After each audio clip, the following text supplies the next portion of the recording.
Hola, os voy a explicar ahora el ejercicio 16.7, donde dice indicar si el sistema está en equilibrio y en caso contrario estabilizarse, indicando fundamentalmente la concentración de las especies mayoritarias que sea posible conocer. La disolución es la que se obtiene de mezclar una cantidad de 0,1 molar de hidrógeno arseniato de sodio, 0,3 molar de cloruro amónico y 0,5 molar de carbonato potásico.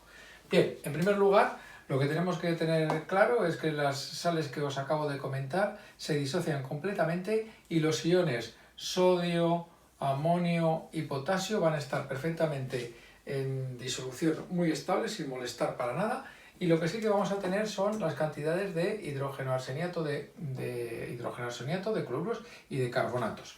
En primer lugar, establecemos el diagrama de reaccionabilidad atendiendo a la tabla y ordenándolos de menor valor a mayor valor del pKa. A partir de ahora, en los próximos problemas, veremos, en vez de poner pKa, que es la constante de disociación Ka del correspondiente ácido, el valor de pK directamente. Bueno, en primer lugar, estableciendo el diagrama de reaccionabilidad, aquí tenemos unos colores que son en azul, donde se estabiliza el sistema o se indican las especies predominantes en azul, posteriormente cuando establecimos la estabilización en rojo y finalmente será la que determinemos su correspondiente valor de las distintas concentraciones en disolución. Estas son las cantidades iniciales, vemos que el sistema no está en equilibrio, la primera reacción que tiene lugar es entre el donor más fuerte y el aceptor más fuerte, que es el carbonato, indicados en azul. Esta es la reacción que tiene lugar, atendiendo fundamentalmente a las concentraciones iniciales. Estas serían las concentraciones que nos quedan para el equilibrio. Posteriormente establecemos en color negro lo que correspondería a las especies que predominan entonces en el sistema. Vemos que si siguiésemos la coloración negra tampoco hay un escalón ascendente, por lo tanto hay una reacción entre el amonio y el carbonato para dar lugar a amonio y a hidrógeno carbonato, y estas serían las especies que nos quedan con esas cantidades que tenéis expuestas ahí. Por lo tanto, ahora sí que tendríamos lo que está señalado en rojo como especies predominantes como un equilibrio termodinámico, y según ese diagrama de reaccionabilidad podemos decir que al existir ese escalón ascendente hay equilibrio termodinámico, y las especies mayoritarias serían, en primer lugar, las especies de los distintos cationes que hemos nombrado anteriormente, 0,1, 1 molar y 0,3 molar, y las especies mayoritarias de hidrógeno carbonato, hidrógeno arseniato, amoníaco y carbonato, según estas concentraciones. Quiero resaltar que en lo sucesivo vamos a calcular también las especies minoritarias. Para calcular las especies minoritarias utilizaríamos el valor del pH, atendiendo a la fórmula que ya conocéis de pH igual a 1 partido por n sumatorio de pKs más delta de pC.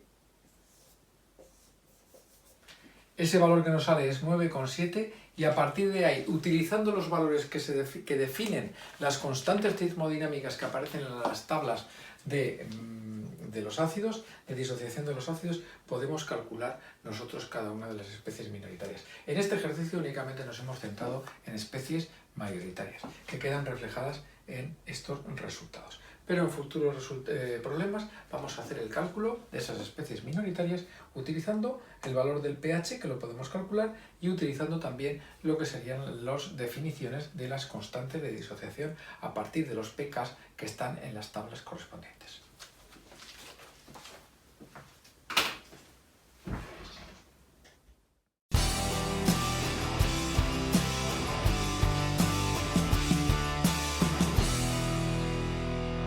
Voy a explicar el ejercicio 16.10. Es un ejercicio tipo donde nos pide calcular el pH de diferentes tipos de disoluciones. La primera de ellas es una disolución de ácido oxálico 1 molar. Para ello, en todos los casos, haremos nuestro diagrama de reaccionabilidad en función del valor de pKa que aparece, constante de disociación, que aparece en las tablas. En la parte de arriba, insisto, dadores, en la parte de abajo, aceptores. Estos serían los valores correspondientes de los valores de pK. En esta disolución, como es 1 molar de ácido oxálico, ponemos las especies predominantes, evidentemente el agua en los dos, aldador y aceptor, y el ácido oxálico. Vemos que está evidentemente en equilibrio termodinámico porque es una pendiente ascendente, cuyo valor del pH, al ser un sistema no conjugado, es 1 partido por 2. La concentración del agua, ya sabemos que su actividad es igual, tanto de los disolventes como de los compuestos sólidos es igual a 1, por lo tanto el logaritmo de 1 es 0, más 1,3, que sería el valor bueno, este sería el pK del agua, que sería 0, pK del ácido oxálico 1,3, más 0 menos 0, por lo tanto 0,65. Cuando tenemos una disolución de fosfato y de cloruro amónico, volvemos a hacer el diagrama de reaccionabilidad en función de los pK su A y ponemos las especies predominantes, que las he colocado en primer lugar en negro. ¿Vale? Observamos que no hay un equilibrio termodinámico, por lo tanto reacciona el amonio con el fosfato y nos da estas nuevas especies en el equilibrio, que sería el amoníaco y el hidrógeno fosfato. Eso lo representamos en cuadraditos azules, lo marcamos en azul y vemos que entonces ya hay un equilibrio termodinámico con un sistema ácido-base no conjugado, entre el amonio y el amoníaco, que sería 1 partido por 1 su pH igual al pK 9,2 más el delta de Pc, la concentración de la forma dadora y la concentración de la forma aceptora en el equilibrio, y que nos da un valor de 8,6. En el tercer caso tenemos una concentración de 0,1 molar de arsénico y 0,5 molar de acetato de sodio. Volvemos a hacer otra vez el equilibrio, el diagrama de reaccionabilidad. Vemos a ver si el equilibrio está si el sistema se encuentra en equilibrio termodinámico, y en el caso de que no ocurra, como es evidentemente en este ejercicio, hacemos la reacción que se produce entre la especie más dadora, la que está más a la izquierda del diagrama de reaccionabilidad, con la especie más aceptora, que se encuentra a la derecha de ese diagrama de reaccionabilidad. Por lo tanto, sería H3SO4 más acetato para dar estas nuevas especies, hidrógeno arseniato más ácido acético. En ese caso, cuando ya ponemos las especies que predominan en el diagrama de reaccionabilidad en azul, observamos que existe un equilibrio termodinámico, y aplicando la fórmula de 1 partido por n, en este caso, como se trata de que tenemos ácido acético, ácido acetato, que serían las especies que predominarían en el equilibrio, por lo tanto sería 4,8 menos logaritmo de 0,1 más logaritmo de 0,4, igual a 5,4 el valor del pH.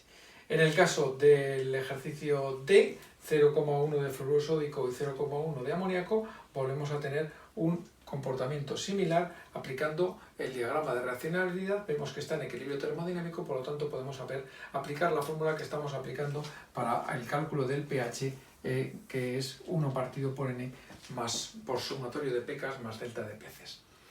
En el ejercicio E seguiría la misma tónica, nos daría un valor de 9,3, y ojo para el ejercicio o el apartado F, que tiene una pequeña importante consideración. Daros cuenta de que la presencia de amonio nos va a proceder del sulfuro de amonio. Este sulfuro de amonio, cuando se disocia, nos da 2 de amonio. Por lo tanto, tenemos que tener en cuenta que la cantidad inicial de amonio va a ser no 1 molar, sino 2 molar. Para el siguiente caso vemos que no se encuentra en el equilibrio termodinámico. Lo que se va a producir es una reacción del amonio con el sulfuro para dar amoníaco más hidrógeno sulfuro, y a partir de ahí ya aplicaríamos el equilibrio termodinámico, y por lo tanto podríamos utilizar la fórmula que ya os he comentado en teoría, que es que el pH es igual a 1 partido por n sumatorio de pKs más delta de Pcs.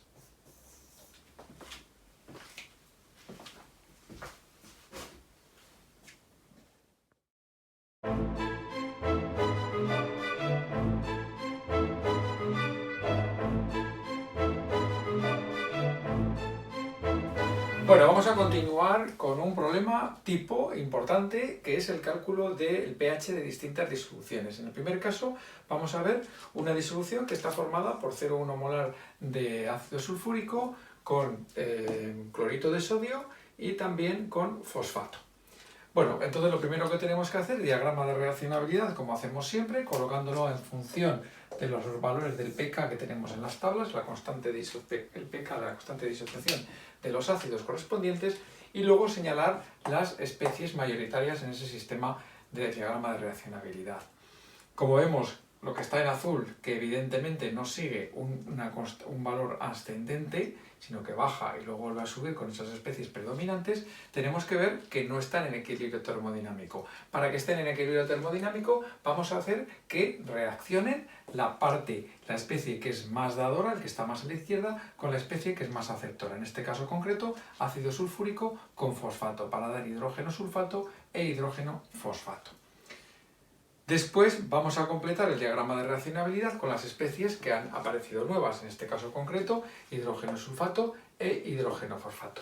Vemos que colocando en valor en rojo las especies que aparecen nuevas, tampoco hay un equilibrio termodinámico. ¿Qué sucede? Pues que tiene que reaccionar la especie que está más a la izquierda, marcada en rojo, hidrógeno sulfato, con la especie dadora que está más a la derecha, que corresponde al clorito. Eso nos va a aparecer el sulfato y va a hacer que aparezca el ácido hipocloroso. Como consecuencia de ello, señalamos con un círculo en negro las nuevas especies predominantes en el sistema.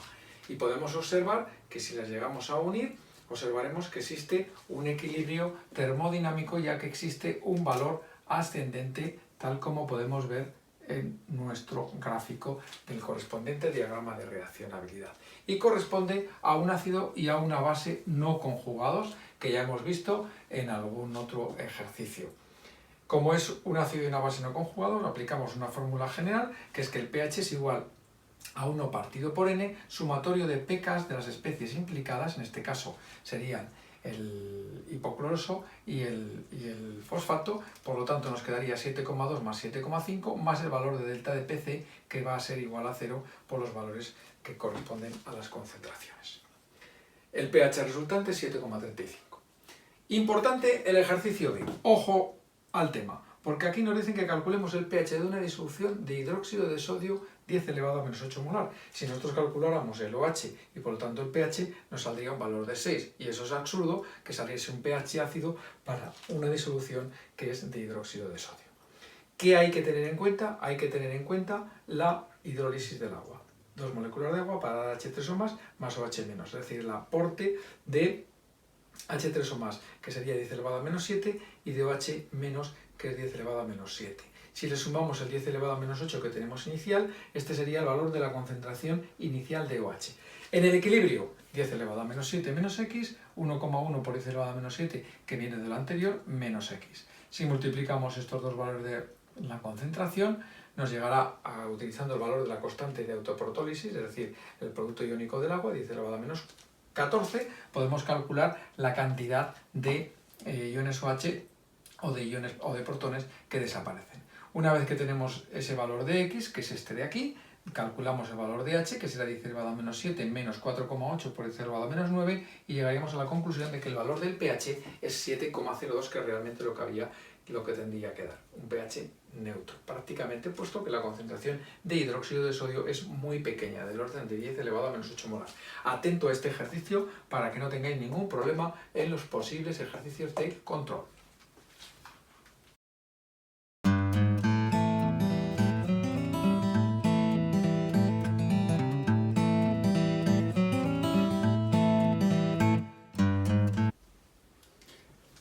Bueno, vamos a resolver el problema 1612, que nos dice calcula el pH de una disolución que es 0,1 molar en cloruro amónico, 0,1 molar en dicloroacetato de sodio y 0,1 molar en fenol, forma ácida, y 0,1 molar en fluoruro de sodio. Lo primero que tenemos que hacer es construir el diagrama de reaccionabilidad, como hemos hecho siempre, en función de los valores crecientes del pK. Y posteriormente colocamos, con lo que está subrayado en azul, las especies que predominan en este sistema, ¿vale?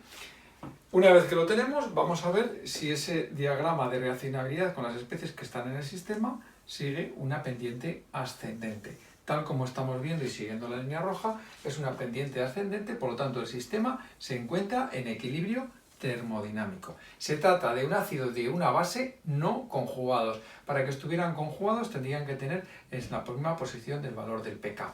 Por lo tanto, para calcular ese pH aplicaremos una fórmula que ya hemos visto en clase y que es el pH igual a 1 partido por n, sumatorio de los pK de las especies que intervienen en ese equilibrio termodinámico, más el delta de Pc, siendo el delta de Pc la diferencia entre la concentración de la forma ácida y de la forma básica. El sumatorio de los pK corresponden a 9,2, a 3,2, 1 partido por 2 hace referencia a que si el sistema es un sistema no conjugado, tenemos que poner 1 partido por 2. Si fuera un sistema que es conjugado, aquí tendríamos que poner n igual a 1.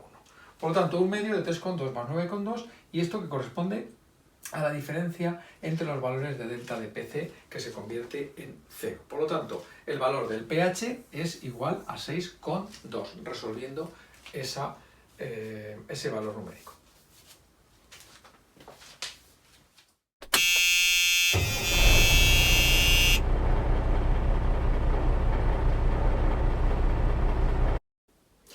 Buenos días, vamos a continuar con el problema 16-13 de los ejercicios correspondientes a ácido-base. El problema que tenemos en la pizarra es un problema muy importante, es un problema tipo, que nos relaciona lo que serían las zonas de predominio.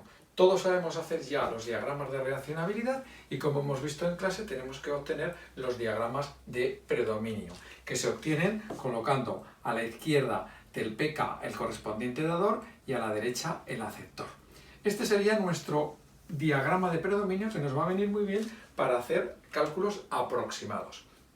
Nos dicen en el ejercicio que calculemos la concentración de todas las especies que tenemos en la disolución que intercambian protones, sulfúrico, hidrógeno sulfito y hidrógeno sulfito y sulfito, que intercambian protones a un pH igual a 9,0, y cuando la concentración de la especie del sulfito de sodio, que es la que nos va a dar esa concentración analítica global de especies que intercambian protones, es 0,1. Pues es muy sencillo. A pH, 9, en el apartado A, como es el pH igual a 9, la especie que predomina es sulfito. ¿Qué quiere decir esto? Que la concentración total de sulfito aproximadamente va a ser 0,1. Aproximadamente, prácticamente 0,1 molar, y nosotros lo consideramos como tal. Para poder calcular, ya que tenemos el concepto de la constante de disociación del sulfuroso, que tiene un valor tabulado que será igual a la concentración de sulfito por la concentración de H+, partido por el hidrógeno sulfito, este valor lo conocemos, este valor también porque consideramos que es 0,1, porque estamos a pH igual a 9, este valor también lo conocemos porque será 10 elevado a menos 9, por lo tanto de aquí despejaríamos el valor de la concentración de hidrógeno sulfito. ¿Cómo calculamos entonces la concentración del ácido sulfuroso, que es el que nos falta? Pues utilizando la constante K1 que tenemos también tabulada. En el apartado B nos piden calcular que la disolución, tenemos una disolución de sulfito de sodio, una disolución de sulfito de potasio, una disolución de sulfuroso, y calcular las mismas especies que hemos visto anteriormente, calcularlas para un pH igual a 9,0. Evidentemente, si sumamos todas las especies que tenemos en la disolución y que pueden intercambiar protones, el resultado sería una concentración analítica de 0,1. Por lo tanto, los resultados van a ser igual que en el apartado anterior.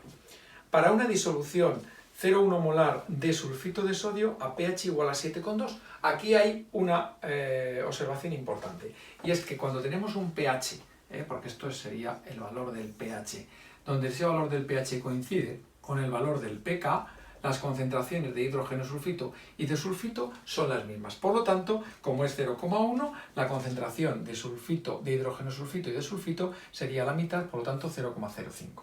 Para calcular la otra especie que nos queda, utilizaríamos la constante de disociación del sulfuroso en hidrógeno sulfito y protones.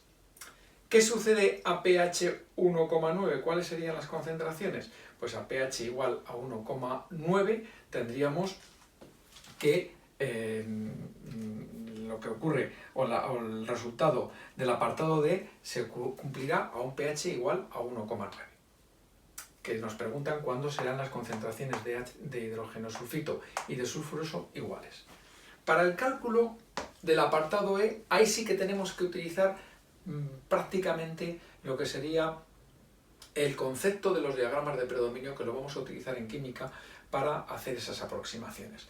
Ya que nos dice qué pH tenemos que utilizar o a qué pH ocurrirá que la concentración del ácido sulfuroso es igual a 10 elevado a menos 5. Pues muy bien, nosotros tenemos una concentración analítica de intercambio de protones que nos la está dando el enunciado, que es 10 elevado a menos 2. ¿Qué significa este 10 elevado a menos 2? Pues este 10 elevado a menos 2 es la suma de todas las especies que intercambian protones. Y es aquí donde tiene gran validez el tema de los diagramas de predominio, porque a ese pH donde nosotros vamos a hacer una aproximación es que, en primer lugar, podemos considerar que predomina H2SO3. No podemos considerar que predomina H2SO3 porque el enunciado del problema nos dice que tiene que tener un valor 10 a la menor 5. Vamos a considerar ahora que predomina HSO3-, es decir, hidrógeno sulfito. El valor de hidrógeno sulfito va a ser entonces 0,01, que lo sustituiremos ahí, 0,01. Este es un valor conocido y este es un valor que me lo marca el enunciado del problema. Por lo tanto, la única incógnita es el H+, es decir, el pH, que me sale un valor de 4,9. ¿Qué quiere decir que sale un valor de pH igual a 4,9? Pues quiere decir que hemos considerado que esto es correcto porque el valor del pH en el enunciado del problema está en el sitio donde predomina el hidrógeno sulfito. Si no hubiera ocurrido eso, pues tendríamos que haber considerado que la especie que predomina fuera el sulfito. Por lo tanto, en el apartado E, el pH al que ocurre que la concentración de H2SO3 es 10 elevado a menos 5, es un pH de 4,9.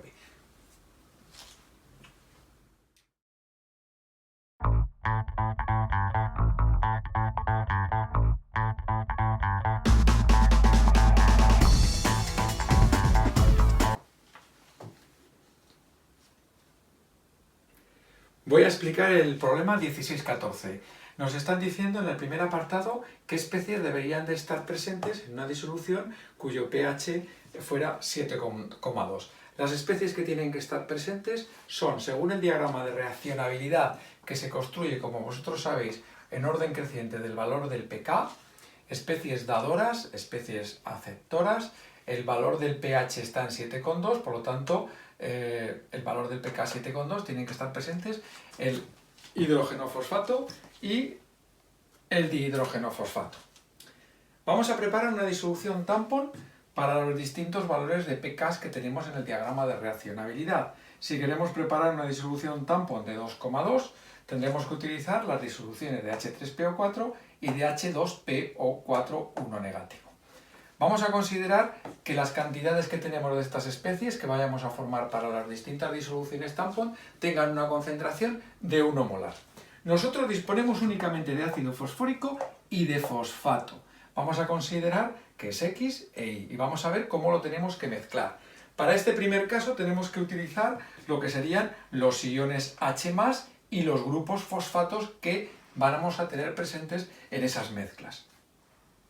Suponiendo que esto es X e Y, la cantidad de iones H+ del ácido fosfórico es 3 por X, 3X, la cantidad de iones H+ en el grupo fosfato es 0, por lo tanto 3X será igual a 3 por 1 más 2 protones que tenemos aquí multiplicado por 1. Es decir, se nos convierte en una ecuación de 3X igual a 3 más 2 igual a 5. La segunda ecuación procede de los grupos fosfato. El grupo fosfato que tenemos en esta especie es 1, como esto es X más Y para dar 1 más 1, porque aquí tenemos un grupo fosfato y otro grupo fosfato. Por lo tanto, la ecuación que tendríamos X más Y igual a 2. De estas dos ecuaciones despejamos y obtenemos la proporción entre X e Y, que es igual a 5. Es decir, que tenemos que mezclar 5 veces más cantidad de fosfórico que de fosfato para preparar un litro donde tendríamos una disolución tampón de pH igual a 7 a 2,2. Si quisiéramos preparar una disolución tampón de H2 de 7,2, ¿qué cantidades tendríamos que mezclar de uno y de otro? Pues haríamos exactamente lo mismo. Veríamos la proporción que existe entre la cantidad de fosfórico X y la cantidad de fosfato, que utilizando las dos ecuaciones de la misma manera que lo hemos obtenido anteriormente, nos llevaría a una proporción de 1 a 1, es decir, mezclaríamos cantidades iguales de fosfórico y de fosfato. Y para preparar una disolución de tampón de 12,4, mezclando fosfórico y mezclando fosfato, sería una proporción que nos llevaría a que la proporción de X de Y sería igual a 1/5. Este sería un ejercicio muy práctico y muy sencillo para preparar disoluciones tampón con unas concentraciones 1 molar de las mismas y cantidades que prácticamente las podíamos nosotros, lo más importante del ejercicio es las proporciones de mezcla de tanto del fosfórico como del fosfato.